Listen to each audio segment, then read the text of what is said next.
Yo, listen up, my fellow geeks and losers. Today we're talking one of the most crazy, brain-melting storylines in Spider-Man history. Amazing Spider-Man 269 and 270. Or, as I like to call it, when your friendly neighborhood wall crawler decided to throw hands with a freaking cosmic flamethrower. Yeah, Spidey versus FIRELORD. You heard me right. FIRELORD. A literal ex-herald of Galactus. You know, Galactus? Big purple hat, eats planets for brunch? Now I know what you're thinking. Martini babe, how the hell does a guy who struggles with rent payments manage to put a cosmic demigod on his ass? Well, that's what we're unpacking today, with a side of disbelief and a sprinkle of what the fuck is this logic. So picture this. It's 1985. The jeans are tight, the hair is bigger than the plot holes, and for some reason, FIRELORD lands in New York and just fancies a slice of pizza. I ain't making this up. My man's literally trying to pull down a slice of pepperoni when a bunch of mooks see him glowing like a radioactive rotisserie chicken and start yelling, "Freeze, mutie!" and hose him down like he's a garden plant. I'm sorry, who hoses a guy on fire? Oh, I forget. This is New York.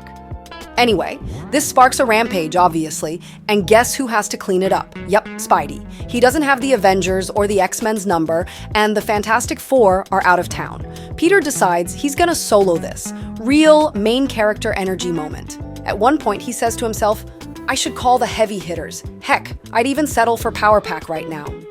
I'm thinking, sweetheart, you should have headed down to Bleecker Street and made an appointment with the doctor.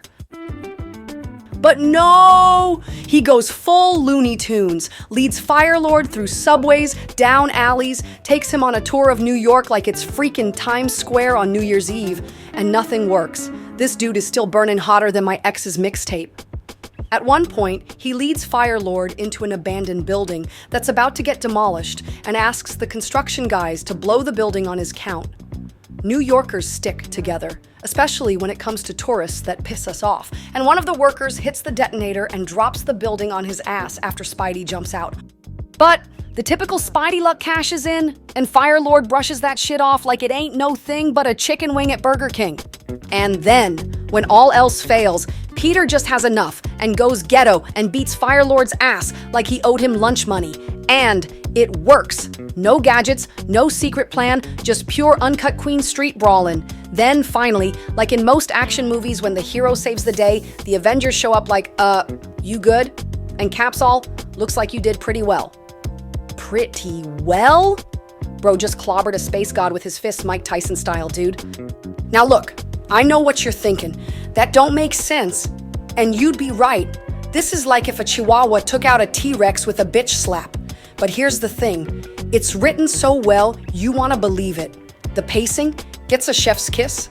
The tension is pure gravy. The struggle, top shelf. It's classic underdog Spidey. Pure heart, pure hustle, with zero cosmic power. So yeah, maybe it was popularity power. Maybe it was just writers on a cosmic caffeine high. But you know what? Peter Parker deserved that win. And FIRELORD, he deserved to go back to Galactus with a busted face and his tail between his legs. He should be lucky he ain't reporting back to Darth Vader.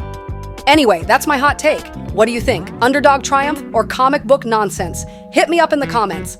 This has been Despop's Comic Culture. I'm your host, Dirty Rena Martini. See you next time. But until then, keep your web sticky, your capes flowing, and your storylines spicier than a Herald of Galactus with a frickin' heartburn. Do me a solid and smash the like button, subscribe to the channel, and hit the bell for notifications. Ciao for now, losers.